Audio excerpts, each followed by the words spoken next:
No, here it doesn't. Oh, I know. You have to assign some. I don't have a Thursday meeting, but I certainly have to assign. I don't have to assign some of this, but yeah, I'm the extra. Outdoor in the front desk, but Jennifer, could you sign in just so we have an idea, so we know everybody that's here? Thank you. No. Get a big jump. Has that been finalized yet? No. Get a big jump. Only bump in the road you might have to be doing right when the budget fight. So sometimes but EB to not in I say both split ours. Because big ideas for big city wants to don't see him. Did you hurt yourself? Yeah, I broke my foot, so I'm gonna have to leave. I don't see him doing it. I've seen probably and I don't see him. I talked to. Oh. I do that. Okay. So you need this then as well? He said. Appointment gets sent back. Sponsors. Yeah. And that would be all. Here's the book. Well, and he's not like if you read. Yeah. If you read the budget comments that everybody made, you'll make one.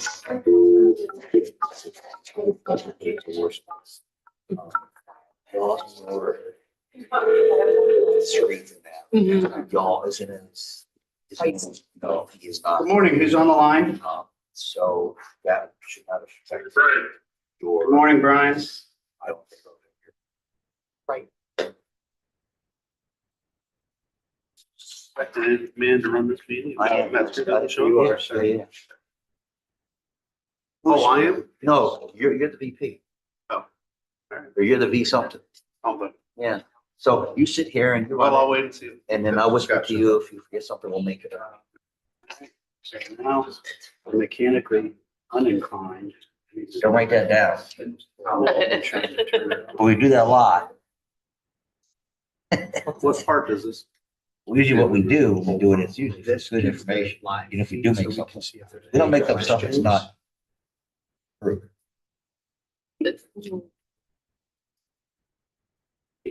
You're the youngest person down there. Turn this thing on, so- Others. I have. It's not here. It's got to smoke it. What do you do? Oh, I don't. Tax is off my, Do I know? yeah. Just how you fill out your W W4. four is how they. So I didn't check something right, I guess. Okay.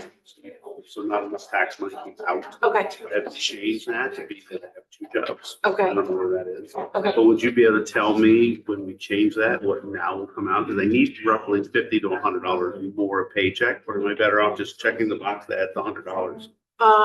So that's what we can do is just fill it out the same way you did before and then put on line 4C, flat $100. No.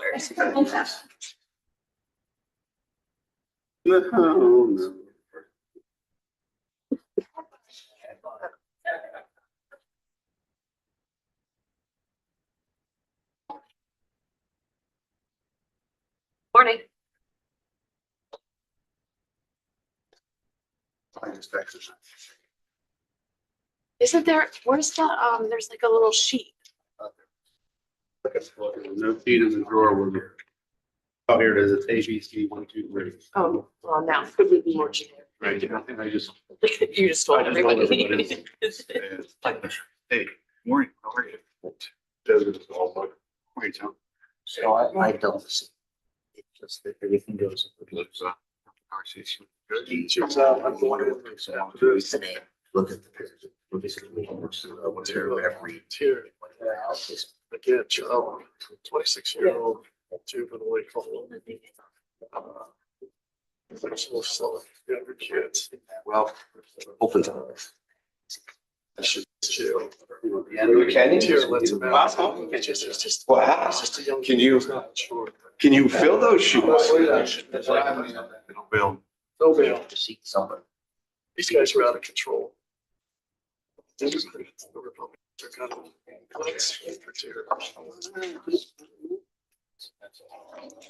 And she lied to me. That's what I said. Lies to. She lies to me. So we're gonna get a mic. It is.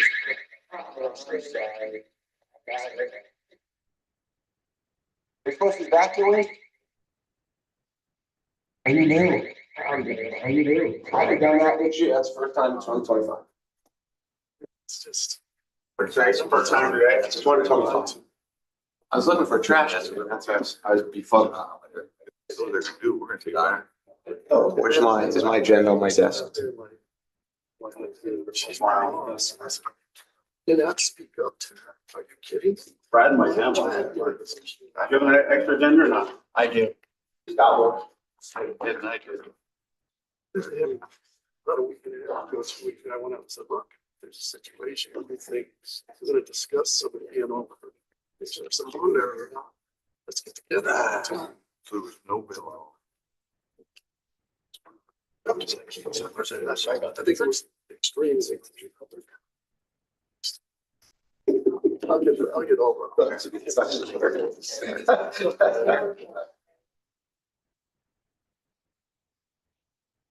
A whole different view from this side. I remember the thing was, well, I brought up yesterday.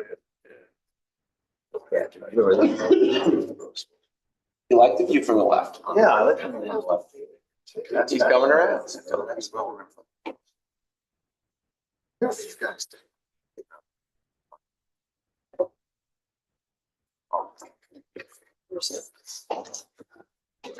She's gonna have to run her. Good day, the bar. Yeah. I could tell she was like,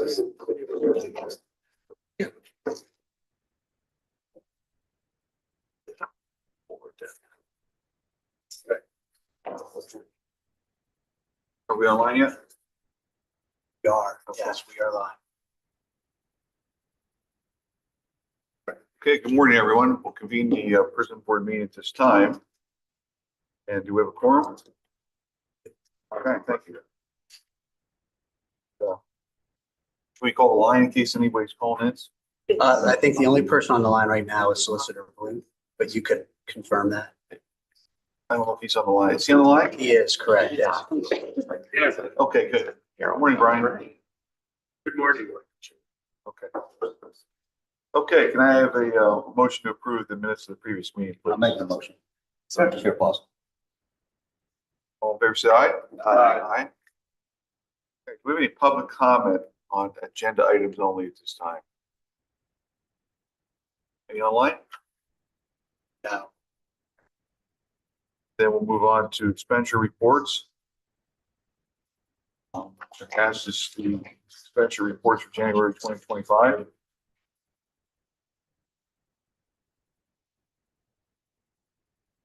Do I have a vote to approve the expenditure reports for the prison and pre-release center? I'll make a motion. Okay, we have a motion and a second. Is there any questions or comments regarding those expenditures?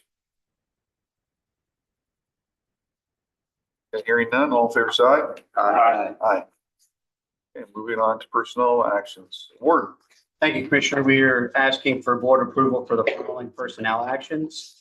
Isla Dion, Alan Swigert, Jessica Kipp, Kane Jones.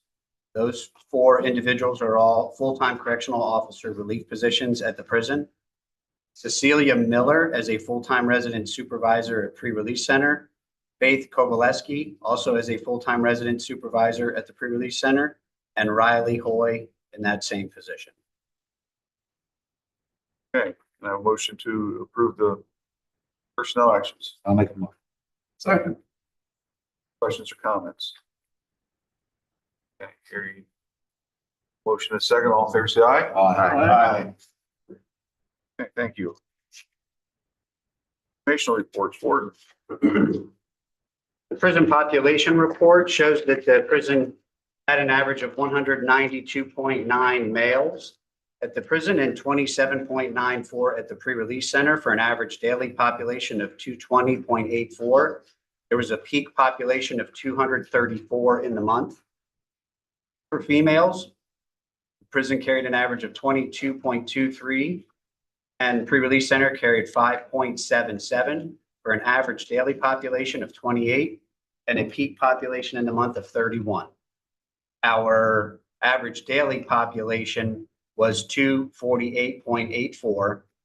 And that is also the total population for the month because there were no overcrowding transfers.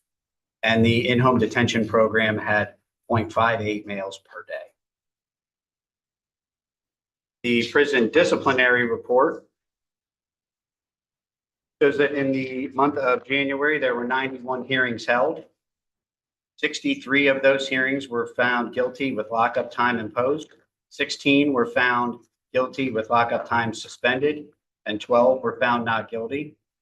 That was 62 inmates were, there were 62 inmates that had hearings and 21 of which had greater than one incident.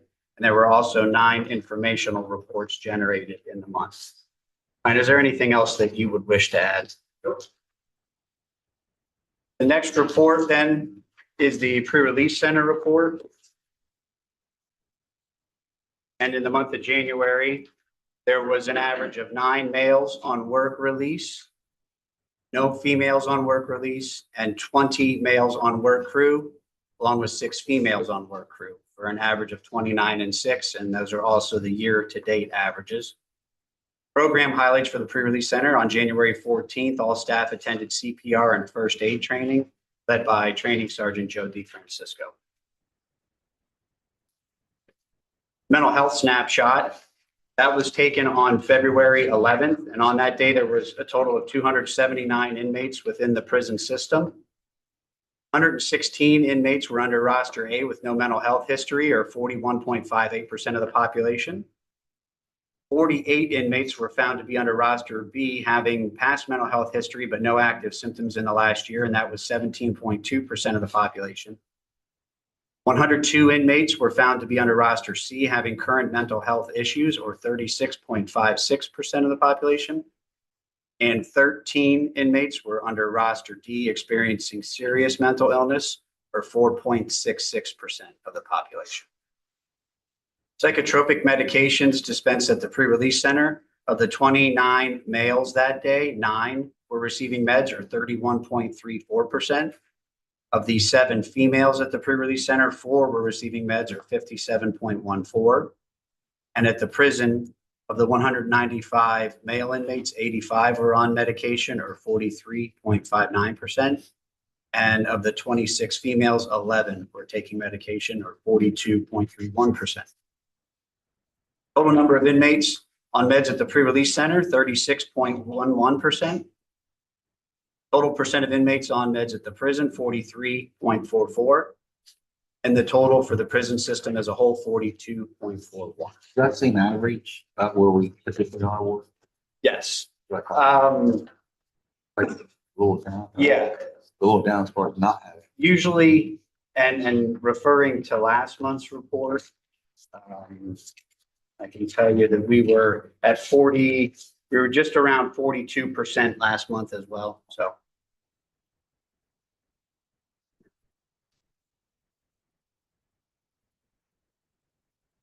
The next reports will be the reentry reports presented by Gio.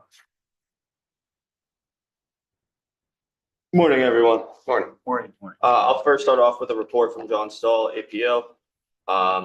The first one is the program population statistics. There were 0 sentenced, 113 APO, 0 pretrial. The total program population as of February 10th is 113, 82 of which were male clients and 31 of which were female clients. There are 57 program phase 2 clients and 31 program phase 3 clients. The total process intakes to date is 2,120. Moving on to the GPS and alcohol monitoring services, there are a total of 30 active clients receiving these services, 14 of which are on the alcohol monitor or the TAD units, 6 on the GPS monitors, 9 on the home guard units, 1 on the SL3 breathalyzer. The total amount of client intakes into the GPS alcohol monitoring services is 2,165. The juvenile overview of services, there are 22 active cases on GPS services through geo monitors as of February 1st, 2025. The next report is the in-prison reentry report. The current active participants as of January 31st, 2025 is 33 with 0 pending intakes. And since January 2025, there was a total of 10 intakes completed, all of which were in the month of January, 6 of which were completed at the release center and 4 of which were completed at the prison. The total ORAS assessments completed for the month of January is 3, 2 of which were done at the release center and 1 of which were done at the prison. The transitional action plans created, there was also a total number of 10, all done in the month of January, 6 completed at the release center and 4 completed at the prison. The sessions completed by reentry coordinator is a total of 29, 20 of which were at the release center and 9 of which were at the prison. The total participants in the in-prison program who were released from incarceration was a total number of 12, 5 of those of which received referrals or appointments that were made, and 39 total resources were given. The total referrals made to the in-prison reentry program was a total number of 12, all of which came from the prison, 0 of which came from the release center. Of the total referrals made to the in-prison reentry program, 5 refused to participate in the program, 0 were released from incarceration prior to being seen, and there were also 0 people who were referred but did not meet the criteria of the program. The referrals broken down, there were a total of 12 for the month of January. Those referrals broken down, there was 0 probation violation, 0 max outs, 8 new cases, 2 domestics, 2 contempt, and 0 pretrial and treatment court. The reentry services statistics, there's average population per day of 110. Total intakes was 9, 24 total discharges, 8 successful completions, and then the EM total participants. This includes adult, pretrial, and juvenile. There's a total of 113, 35 of which were adults, 58 of which were pretrial, and 20 of which were juveniles. And that is all I have. Also, for the board's information, yesterday, Deputy Warden Ebner and I attended the CJAB GEO meeting. And that's a monthly meeting that is held at the GEO offices where we review information both from the GEO side, adult probation side, and the prison side. I'm not sure what John Hogan's title is, but John Hogan, who's I think the district manager, Area manager. Yep. he presented some interesting statistics. I think GEO does a 3-year look back, and they look back. They just presented a report to the courts on the last 3 years, and the recidivism rate for graduates of the GEO program was 9%. And compared to 3 years prior to that, it was 8%. So when you're looking at success of a program, I think it's important to focus on the fact that when people are graduating from the GEO program, there's less than 10% chance that they'll re-enter the criminal justice system.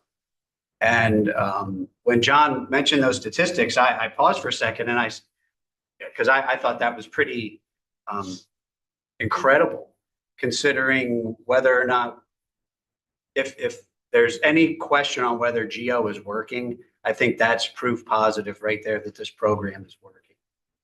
That people who are going to GEO and graduating, so obviously they're cooperating with the program, they're buying into the concepts, principles that GEO applies, their chances for success are very high. And I wanted to bring that to the board's attention because I think that's an important fact that when we're looking at whether these programs are working and whether we want to continue to fund those programs, I think that's a vote of full support. Are you able to give us a sense on percentage maybe, or how many believe are county-based residents where they graduate from the program and they're in the county and look at them 3 years later and they're county, as far as the benefit to the county that way? Right. I can I don't want you to do, I don't want you to do a study or a 15 volume anything. I'm just curious of the greater benefit of how many actually stay here. I can pose that question to Mr. Hogan. Perhaps Mr. Flood can review that with him as well to see if there's statistics that they can provide on that information. I just Googled the annual report from the Pennsylvania Department of Corrections, a 3-year recidivism rate in Pennsylvania, 47.1%. That's incredible that Almost half. work they're doing. Yep.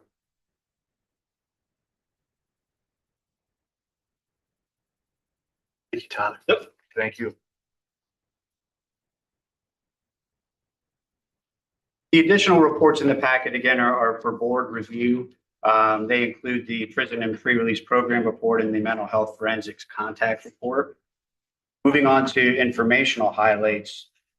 First informational highlight is on January 10th of this year, Prison Fellowship informed the prison that Chaplain Tammy Etkin was the December 2024 recipient of the Outstanding Chaplain Award. Chaplain Etkin is here this morning. I've asked her to attend and be recognized.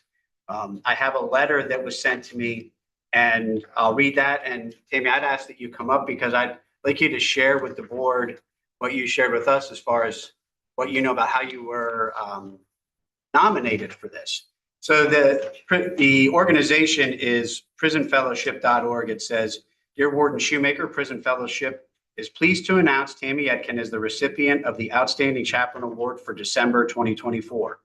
This award honors chaplains who have gone above and beyond to serve those behind bars, working creatively and compassionately to meet the needs of those in their facility and of their families.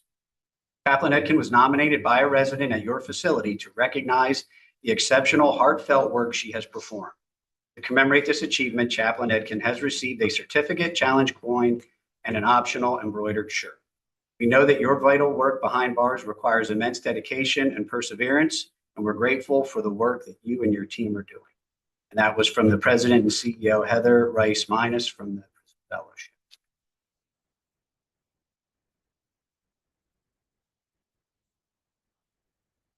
Sure. Okay. That was a beautiful letter. Thank you for reading it. I hadn't read that before.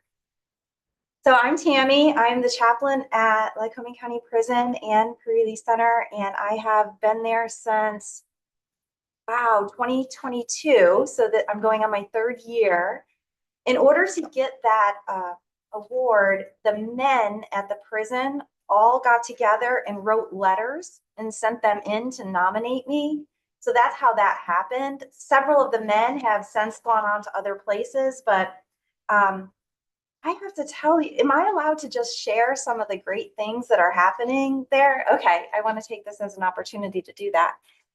We started when back in 2022, we were just at that point able to do visits. They could come to the chaplain's office. We didn't even have programming started back up from COVID yet. And then we started doing Bible studies, and we started just really creating a community. We have about 30 men who come on Tuesdays for Bible study, which sounds like that's a lot. You just heard the numbers, 30 men that come for Bible study. And then we started a faith-based grief support group. Recently, we just had our 5th week. We hold them Sunday nights at 6:30 to 7:30.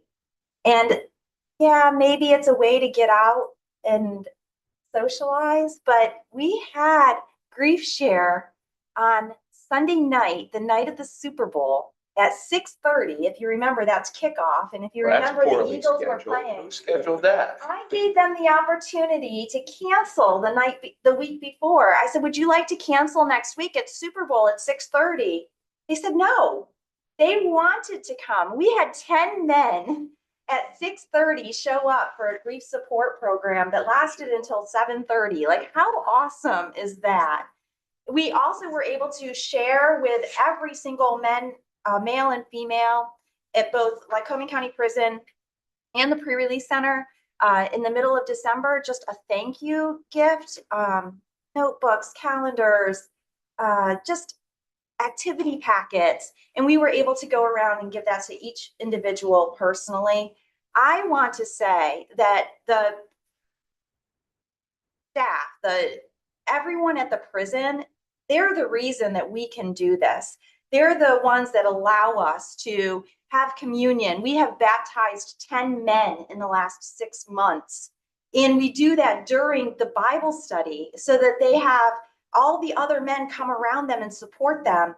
At one point, about 2 months ago, I had one of the men say to me, couldn't we just all, because of the energy that's created in there and the way they encourage and lift each other up, couldn't we all just like live together in here on the same block? And I'm like, no, that's actually not the way it's supposed to happen. We're supposed to go out and make disciples, right? Like at some point you weren't a believer and someone spoke words of hope into your life. So while that's great, we can come and gather like this, we also have to go back out and share those words of hope.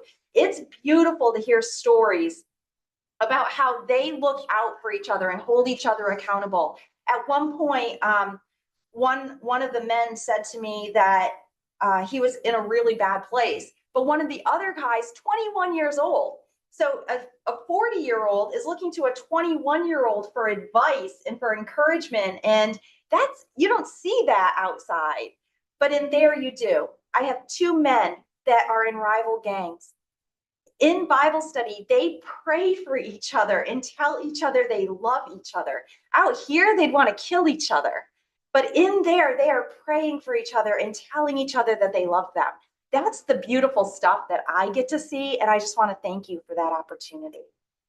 Thank you. Yeah, Thank you for what you thanks.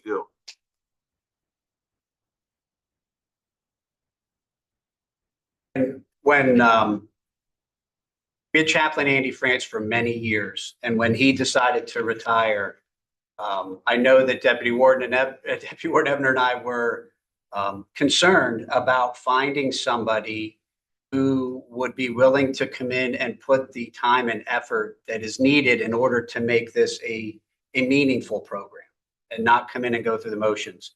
And we've been blessed. We truly have been blessed to find Tammy because she has come in and taken over the reins and has done a tremendous job. And it does show not just with the inmates, with the staff. She makes connections with the staff as well. So it's an important program.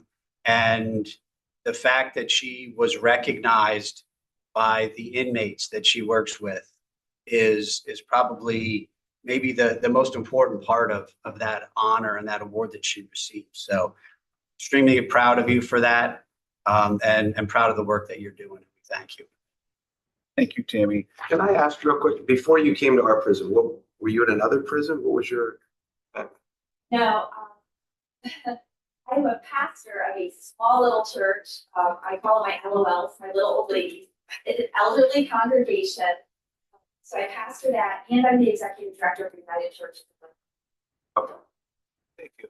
So this is your first